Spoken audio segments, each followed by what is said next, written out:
तो नमस्कार दोस्तों, स्वागत है आप सभी का सरकारी एजुकेशन एकेडमी। आज मैं आपको बताऊंगा कि हमारी शिक्षा पद्धति कैसे कैसे बदली। मतलब कालांतर में हमारी शिक्षा पद्धति पहले कैसी थी और वर्तमान में किस प्रकार इसने मोड़ लिया है। तो आज इस विषय पे आपसे चर्चा करूंगा। आशा करता हूं कि जो मैं आपको बताना चाहूँ कुछ समझ में आए। आ जाए तो धन्यवाद। ठीक है, तो शुरू करते हैं। पहले एक बढ़िया सी क्वाट्स कि मत परवाह कर जिनकी, जो देते हैं आज तुमको ताना, झुका देंगे सर उनका जब आएगा तेरा जमाना। लहरों बन जाए तूफान, कश्ती का काम है बहना। कुछ तो लोग कहेंगे, लोगों का काम है कहना। तो शुरू करते हैं। आपने शुरू से देखा होगा कि जैसे कि आपने रामायण महाभारत देखे हैं, तो उनमें क्या होता है कि गुरु के चारों तरफ शिष्य बैठे रहते हैं। जैसे कि अपन एक सर्कल बनाए, 1 2 3 4 5, बीच में गुरु हैं। तो इनके चारों तरफ बैठे हैं शिष्य इनके। कैसे पढ़ाई होती थी पहले, सोचो कैसे होती थी। गुरु क्या, आज और एक, ये तो प्राचीन प्राचीन समय में। अब एक वर्तमान का ले लेते हैं। ये गुरु मतलब टीचर। वर्तमान में क्या कर, टीचर सर। तो सर का यहाँ बोर्ड, यहाँ बैठे हैं सब बच्चे लाइन से, टेबल मेज आदि पर। पहले कैसे पढ़ाते थे, एक सर्कल वो होता था, सर्कल के बीच में गुरु बैठे थे। अब सामने टीचर है और टीचर के सामने बच्चे, सबके हाथ में पेन कॉपी है। और पहले आपने देखा होगा, क्या किसी के पास पेन कॉपी होती थी क्या? सोचो। मैंने रामायण महाभारत देखी है, आपने भी देखी है। तो उसमें क्या, गुरु बच्चों से कहता था, आज मैं आपको ये चीज बता रहा हूँ, चलो इसको नोट डाउन करो। बताता है तो क्या है? शायद आप कहेंगे नहीं, तो क्यों नहीं बताते थे, क्यों पेन कॉपी लेके नहीं बैठते थे, और अब क्यों बैठते हैं? पता है, अपन जैसे कि हम पढ़ते, ठीक है, पहले हम हमारे जो भी प्राचीन समय में गुरु होते थे क्या करते थे, वो हमको सिखाते थे कि अपन को जयपुर से मुंबई जाना। ठीक है, अब आज के परिप्रेक्ष्य और उस समय के परिप्रेक्ष्य में क्या अंतर है। ये गुरु जी आपके साथ चलेंगे मुंबई तक, रास्ता दिखाते दिखाते गए कि इधर मुड़े इधर मुड़े इधर मुड़े इधर पहुंच के मुंबई। ठीक है, अब आज के समय में क्या होता है, टीचर पढ़ाते हैं सिखाते हैं कि मुंबई का नक्शा है हमारे पास, कि मुंबई के ऐसे ऐसे पहुंच जाना।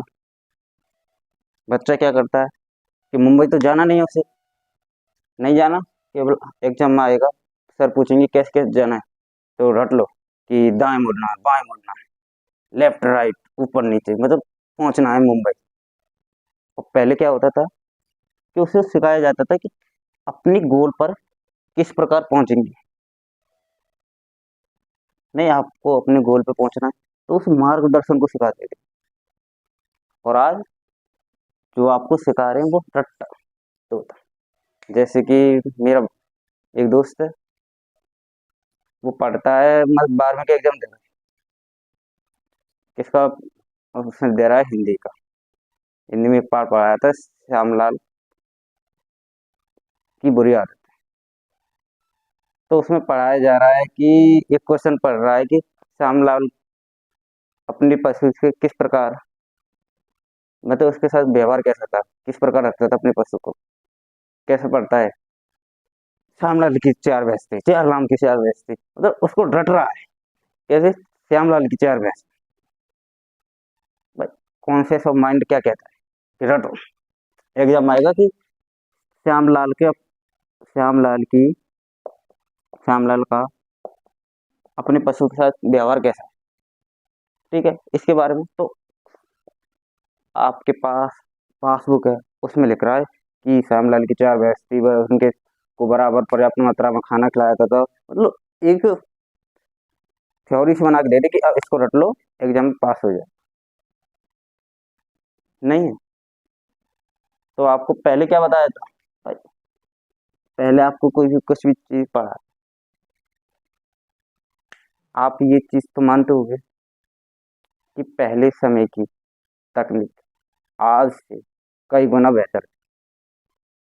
आज जो एरोप्लेन बन रहे हैं, हवाई जहाज बन रहे हैं, जो मिसाइल बन रही है, ये सभी प्राचीन समय में हमारे महाभारत रामायण में बताई गई।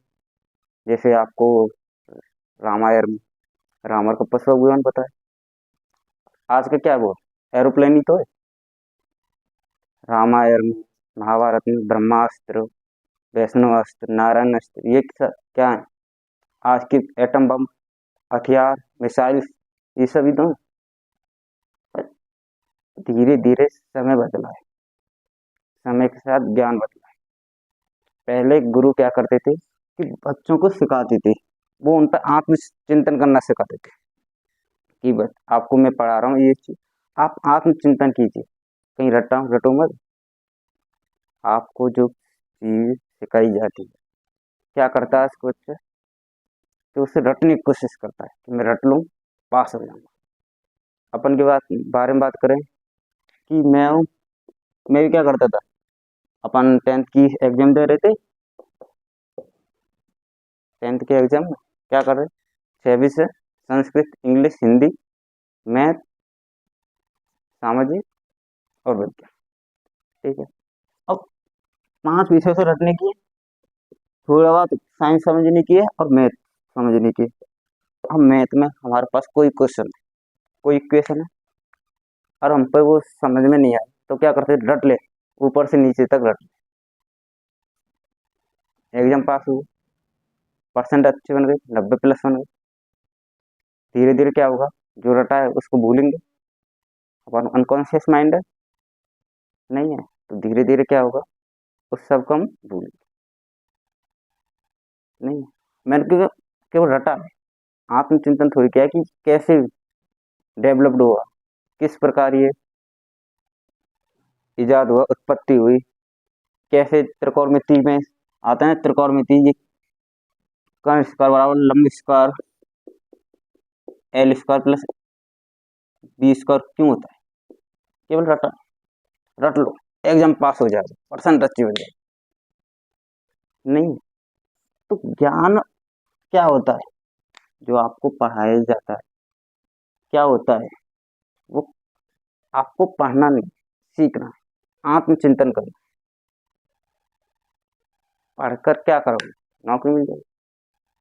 जैसे कि अपना छोटा सा अनुभव बताता हूँ आप सभी को।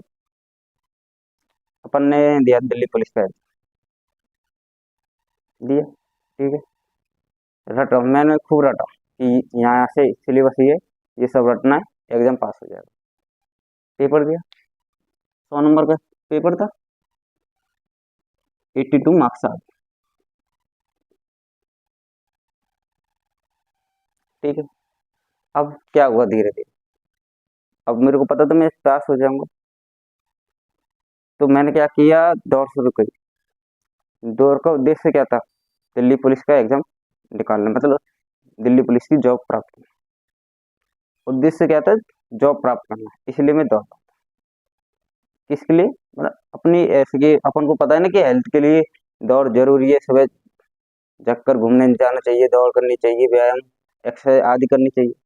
और उस सब कुछ छोड़कर मैं केवल दिल्ली पुलिस के लिए दौड़ रहा था, मेरे को दौड़ मतलब नहीं, केवल मैं दौड़ रहा था दिल्ली पुलिस के लिए।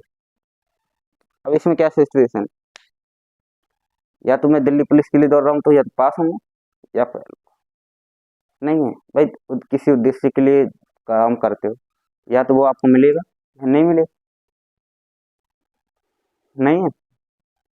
तो क्या हुआ अंत में, फिजिकल देन गया तो उसमें हो गया फेल। उद्देश्य क्लियर था कि मेरे को पास होना है, फेल तो फेल है हुआ। अगर वो ही मैं शुरू से करता रहता, केवल दौड़ने के लिए दौड़ता, आप कोई भी काम करते हो किसी उद्देश्य के लिए करते हो, पर वो उद्देश्य सार्थक भी तो होना चाहिए। आप दौड़ रहे हो, ठीक है, दौड़ किसके लिए? सर मेरे को पास होना है, उसके लिए दौड़ रहा हूँ, अदरवाइज मेरे को दौड़ से कोई मतलब नहीं। और दौड़ आपके लिए शरीर के लिए हेल्पफुल है, आपको तंदुरुस्त रखती है, स्वस्थ रखती है, फिर भी आप दौड़ते नहीं। पर दौड़ना क्यों? क्योंकि आपको एग्जाम फाइट करना है। तो उद्देश्य से कभी भी मत हटो। अपने सॉरी, अपन मेन टॉपिक पे तो हट गए। हमारा टॉपिक था कि पहली शिक्षा पद्धति और आज की शिक्षा पद्धति में क्या अंतर हुआ। गुरु पहले आपको सिखाता था आत्मचिंतन करना। गुरु जानते थे कि क्या उस टाइम तकनीक तकनीक सॉरी तकनीक बहुत मजबूत थी, क्या कागज नहीं बनाने जानते थे उस समय?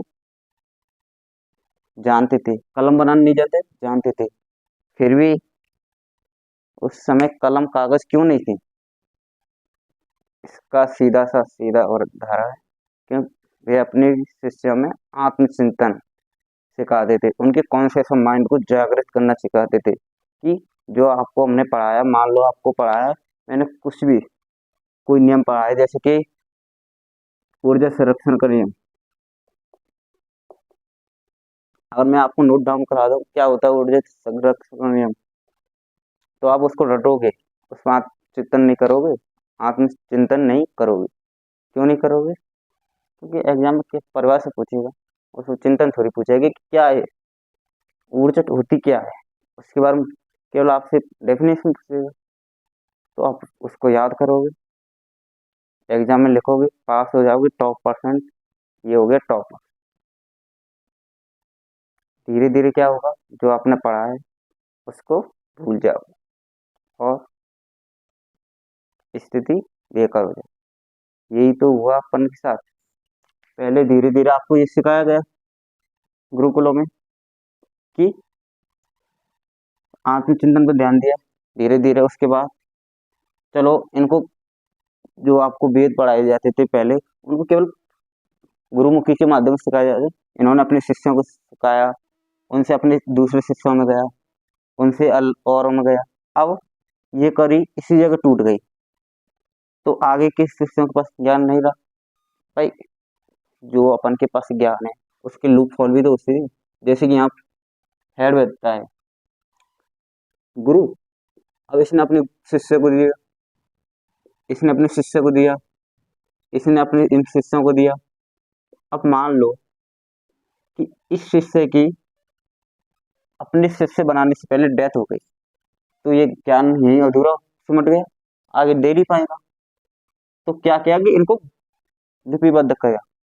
भाई वेदों की जरूरत ही नहीं, वेदों को लिपिबद्ध करके ग्रंथ में माध्यम लिखा गया।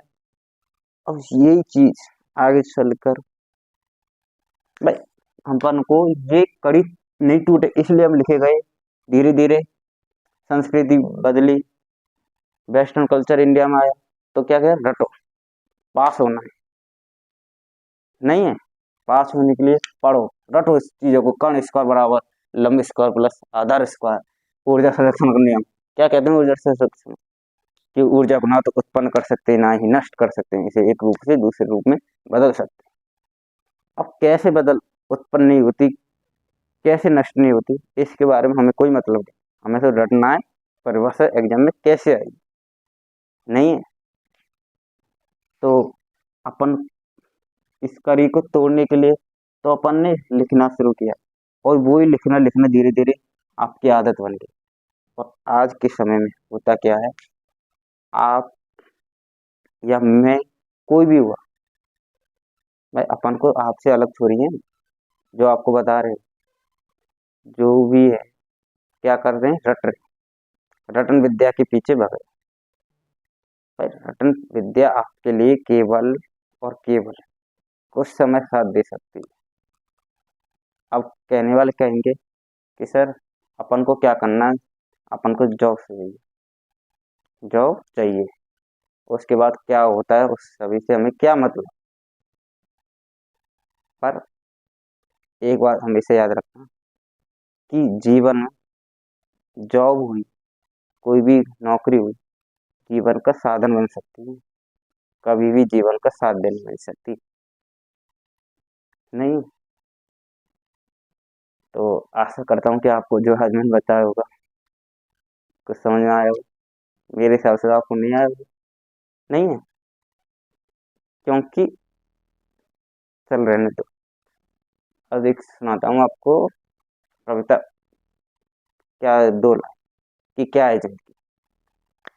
आपने कभी सोचा है कि जो शमशान होते हैं घर के बाहर के, मतलब गांव से बाहर क्यों होते हैं? कि इसको दो दो लाइन है कि क्या लिख रहा है कि जिंदगी क्या होती है, कि शमशान के बाहर लिखा था। शमशान के बाहर लिखा था, क्या लिखा था कि जिंदगी गुजर गई तेरी, मतलब क्या कहता है शमशान, कि जिंदगी तो तेरी यही थी, जिंदगी तो तेरी यही थी, बस गुजर गई आते आते। और क्या मिला तुझे इस जालिम दुनिया से, अपनों ने जला दिया जाते जाते। तो आशा करता हूँ कि वीडियो पसंद आई। जय श्री कृष्णा दोस्तों, जय हिंद।